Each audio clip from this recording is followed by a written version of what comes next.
আজকে কোথায় এসে উপস্থিত হয়েছে? তিনি আজকে মথুরা মন্ডলে এসেছেন। আজকে দেবশিবা কারণ বাড়ি বসে আর অন্য কেউ নয়, সে কে জানো? বলে সে আসলে আছে, সে নন্দ বাবার কন্যা, যশোদা মায়ের কন্যা। আর ওই যে তুমি রোহিণীর পুত্র যাকে ছেলে বলরাম নামে, সে কিন্তু রোহিণীর পুত্র নাই গো। নারদজি বলে দিচ্ছেন বংশকে কার পুত্র? মানে ওটা সপ্তম করবে দেবকীর কাছে ছিল, ওটা রোহিণীর কাছে চলে যাবে। আর অসম্পর্ক সন্তান কোথায়? বলে নন্দের নন্দন কৃষ্ণ যাকে জানো, সে আর কেউ নয়, তোমার মৃত্যু হন্তাকারী অসম্পর্ক।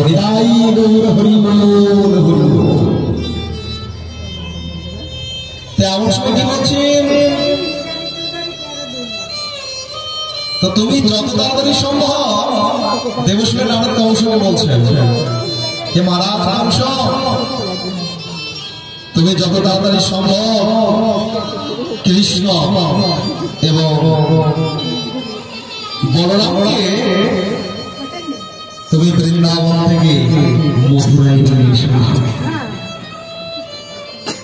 তো কংস মহারাজ কাছে বলছে, সুখদেব গোস্বামী বলছে, হে রাজা, দেবর্ষি নারদ আজ প্রতিকূল সেবা করে কি করছে?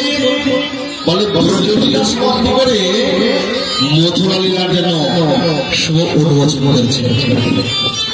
ব্রজলীলার সমাপ্তি যেন আজকে দেবশিবা নারদ এখানে করেছেন, মথুরা লীলা শুভ উন্মোচন করছে। এবার কি হলে দেবশিবা নারদের মুখে কৃষ্ণ বলরামের আসল পরিচয় পেয়ে কংসের মাথাটা ঘুরে গেল। তো কংস মহারাজ চিন্তন করছে, মা এগিয়ে গিয়েছে, অনেক জায়গা আছে, অনেক ভক্তরা যারা আসবে আগে কেউ বসবে, সব পেছনেই বলছে, আমি জানি, এটা আমার অভিজ্ঞতা আছে, আসো আসো আগে আসো, অনেক আগে। আজকে বসুদেব মহারাজ এবং দেবকী মায়ের প্রতি কংসের রাগ আরো বেড়ে গেল। তাহলে আমার মৃত্যু হত্যাকারী আর কেউ নয়, এই কৃষ্ণ বলরাম। সংশয় কি করলেন? তিনি আজকে দেবকী বসুদেব মহারাজকে পুনরায় আবার কারাগারে বন্দী করেছেন। তেমন সময় তিনি কৃষ্ণকে বধ করার জন্য আরেকজনকে পাঠিয়েছেন। কাকে পাঠিয়েছেন? আরেকজন দৈত্য, কেশী দৈত্যকে পাঠিয়েছেন। তিনি কেশীকে পাঠিয়েছেন, এদিকে কংস মহারাজ ধনুর্যজ্ঞের আয়োজন করেছেন। তেমন সময় একজনকে পাঠাচ্ছেন অক্রূর মহারাজ। তো অক্রূর মহারাজকে আজকে বলুন, শোনো, তুমি বৃন্দাবনে যাও রথ নিয়ে, আর তুমি কৃষ্ণ বলরামকে রথে করে মথুরায় নিয়ে এসো। আমি তাদের সঙ্গে মল্লযুদ্ধ করবো, মল্লযুদ্ধ, যেটাকে বর্তমান ভাষায় কুস্তি বলা হয়, বুঝতে পেরেছ? আমি যুদ্ধ করব, আমি তাদেরকে নিধন করব।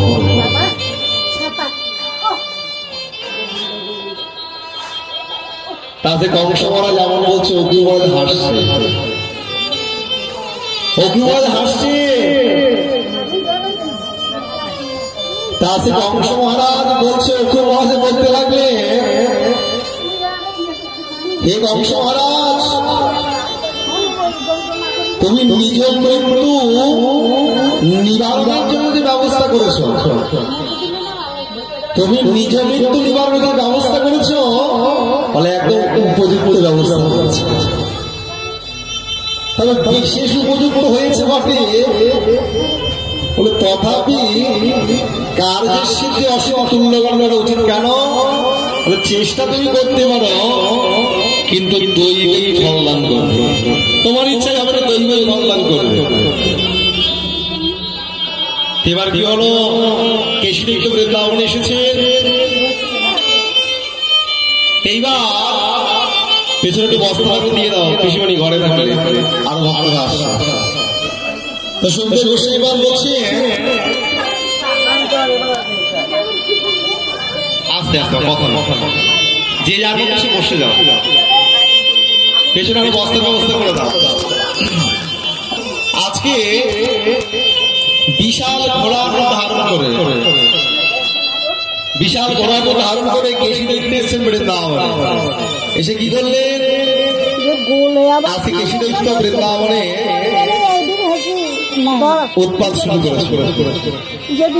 তো ভগবান বলছে একে একে সকলকেই বধ করেছি, আর তুমি এসে ঘোড়ারও দান করো। ঠিক আছে, আসো। তোমার যখন যুদ্ধ করতে ইচ্ছাটাই হয়, এটা ভগবানের নিয়ম। আগে ওষুধ একটু বাড়তে হবে, আরো বাড়ো। তো কথা আছে না আমাদের নোয়াখালী কথা, ছিঙ্গা যতই বড় ঘোড়া ধরলে ঠিক চলে আসে। তো কি করলে? সে ঘোড়া খুব আনন্দ পাচ্ছে, আরে আমাকে ডাকছে, তাহলে কি করবো? বলে তার সঙ্গে ভগবানের কাছে গেলেন কেশি। কি করলেন? বলে এই যে পেছনের যে পশ্চাৎ পা আছে না, পেছনের পা, ওই পা দিয়ে ভগবানকে আঘাত করতে শুরু করেছে। ভগবান ঠিক আছে, একটু করে নাও, মরার আগে তোমার ইচ্ছে একটু করো। এবার কি করলেন? কৃষ্ণচন্দ্র যখন দেখে তাকে পা দিয়ে বলে আঘাত করেছে, তো ভগবান কি করেছেন? বলে দুটো পা ধরে ওই কেশির ঘোড়াকে এমন করে ঘুরিয়েছেন, বলে ভগবান তার ঘুচে গিয়েছে, গোবিন্দ প্রাপ্ত হয়ে গেল। এমন করে ঘুরিয়েছেন বাবা। দূরে নিক্ষেপ করেছেন, তো কিন্তু বাবা দেখলেন গোবিন্দ এখনো মরে নাই। ভগবান ঘুরিয়েছেন, ফেলে দিয়েছেন। দেখছে বাবা, ভগবান তো অন্তত খেলাচ্ছে নাকি তাকে। দেখছেন কেশি এখনো মরে না। এবার ভগবান কি করেছে? ভগবান কেশির মুখটাকে হাঁ করিয়েছে। হাঁ করে কি করেছে জানো? ভগবান হাতটা ঢুকিয়ে দিয়ে, বাম হাতটা ঢুকিয়ে মানে শ্বাসনালীর সামনে দাঁড় করিয়ে দিয়েছে। বুঝতে পারছি? এখানে নিঃশ্বাস যাচ্ছে আর আসছে। যেই না দিয়েছে, কি হলো? সঙ্গে সঙ্গে তার প্রাণবায়ু কি হলো? আর বেরোতে পারে। সঙ্গে সঙ্গে কি হলো? আজকে কেশি ভগবত চরণ লাভ। রাজর্ষি দেবশ্রী নারদ তারপর বৃন্দাবনে আগমন করে কি করেছেন? দেবশ্রী নারদ বৃন্দাবনে এসেছেন কেন? তিনি আজকে ব্রজলীলার সমাপ্তি করেন। এইবার থেকে কি হবে না, আবার মথুরা লীলা আদি অন্য লীলার সূচনা হবে। আজকে কি করেছেন? আজকে দেবশিবার নারদ গদগদ চিত্তে কৃষ্ণ ভগবানের স্তব করেছে। এবার কি হলো? কেশি বন্ধ হয়ে গেল। কিন্তু সেদিনকে আমার বৃন্দাবন আরো একবার এসেছিল। অসুরের শেষ নাই। কে এসেছেন? বোমাসুর এসেছেন, তাকে ভগবান বধ করেছে। তো তার পরের দিন যেদিন বোমাসুর বধ হয়ে গেল, তারপরের দিন কংস মহারাজ পাঠাচ্ছেন কাকে? অক্রূর মহারাজকে। তো অক্রূর মহারাজকে রথে করে পাঠাচ্ছেন। তো সেই দিন ছিল ফাল্গুনী কৃষ্ণার দ্বাদশী। তো সেই দিনটা যেহেতু দ্বাদশী ছিল, তাকে পালন করে যাওয়া উচিত ছিল, তাই তো? আমরা একাদশী করলে পরের দিন পালন না করি আমাদের ব্রতটা নিষ্ফল হয়ে যায়। তো দেবর্ষি হাসছে, দেখো আজকে অক্রূরের কি ভাব। অক্রূর মহারাজের ভাবটি কেমন? বলেন অক্রূর মহারাজ তিনি আজকে একাদশীর পরের দিন দ্বাদশী পালন না করেই তিনি বৃন্দাবনের দিকে চলে যাচ্ছেন। তার একটাই ভাব, আমি কতক্ষণে সেই গোবিন্দ চরণ দর্শন করব। অক্রূর মহারাজ মনে মনে চিন্তন করছে, আমি কি এমন সৎকার্য করেছি? অক্রূর মহারাজ রথে যেতে চিন্তা করছে, বাবা আমি কি এমন সৎকার্য করেছি? একটু এগিয়ে আসবো, জায়গা আর নাহলে এখানে একটা চট দিয়ে দেখানো জায়গা আছে। তো অক্রূর মহারাজ মনে মনে চিন্তন করছে, আমি কি এমন জীবনে ব্রত করেছি, যার জন্য কি এমন ভজন করেছি, যার জন্য আমি গোবিন্দ দর্শন অভিলাষীদের নাম যাচ্ছি। অক্রূর মহারাজ আরো চিন্তা করছেন, আমি নিশ্চয়ই কোন যোগ্য পাত্রের দান করেছি, যার জন্য আজকে আমি গোবিন্দ দর্শন। এখানে সুন্দর কথা বলেছে, দান তো আমরা সবাই করি, জয়নিতাই মায়েরা, দান তো আমরা সবাই করি। আমরা অনেকেই মনে করি যা দান করেছি বোধ হয় আমার খুব ভালো হলো, কিন্তু সব দান তোমার ভালো হয় ভাই। কেন জানো, আমি একবার এক জায়গায় হরি কথা বলতে যাচ্ছি, তেমন সময় গাড়ির সামনে এক মহিলা এসে দাঁড়িয়েছে। ভুল বলছি, মহিলা একটা পুরুষরা দাঁড়িয়েছে, এসে আমার সামনে দাঁড়িয়ে কাঁদছে, কেঁদে কেঁদে আমাকে বলছে, ভাই বাবা আমায় কিছু সাহায্য করো। খুব কাঁদছে। আমি আমার সময় দুঃখ লাগলো, কলিত অভিনয় ফেসে গেছি। এমন সময় বেশি দূরের কথা, আমাদের নবদের জেল গেটেরই কথা, চলে এসে বাবা সামনে জায়গা। এবার কি হয়েছে জানো, দেখো যোগ্য আর অযোগ্য পাত্র দান করলে কি আমাকে ভুগতে হবে। এবার আমি যে সাধ্য মাত্র তাকে দক্ষিণা দিয়েছি যেটুকু পেরেছে, এক সপ্তাহ পরে আবার ওই রাস্তায় প্রোগ্রাম করেছে। তো গাড়িতে যাচ্ছি, আবার ওই রেলগেটে দাঁড়িয়েছি। তা আমার দেখি সেই লোকটা এসে আমার দাঁড়িয়ে হাত ধরে কাঁদছে আমার সাথে। বাবা সে বুঝতে পারে না এক সপ্তাহে আমি ছিলাম। আমার কিন্তু বলছে, আমাকে কিছু সাহায্য কর, আমার বোনের বিয়ে। আমি বলি, কি তুমি বিশাল ভাগ্যবান, বিশাল দায়িত্ববান, এক সপ্তাহ আগে বোনের বিয়ে, এখন আমার এক সপ্তাহ বোনের বিয়ে। অবাক হয়ে গেল, তোর মতন ভাইজান সবার ঘরে ঘরে থাকে। এমন সময় পাশে চায়ের দোকানে একজন মা এসে বলছে, বাবা তুমি দাঁত দিয়েছো নাকি? আগের দিন তো দিয়েছি, দুঃখ হলো দেখে আমার দিতে গিয়ে মনটা কেমন হলো। বলে, আরে বাবা এ কি করে জানো, এই যে তুমি পয়সাটা দিয়েছো, দিলাম তো কি হয়েছে? বলে, বাবা তুমি কৃষ্ণনগর প্রোগ্রামে কি অত পাটটাও বসতে পারো নাই, ও তো মদের দোকানে কি গিলে ফেলেছে। তাহলে কি হলো, আমাদেরকে যে যা অর্থ ভাগবত কথা প্রবচন বলে যে যা দেয়, কিসের জন্য দেয়? ভাগবত সেবার জন্য দেয়, তাই তো?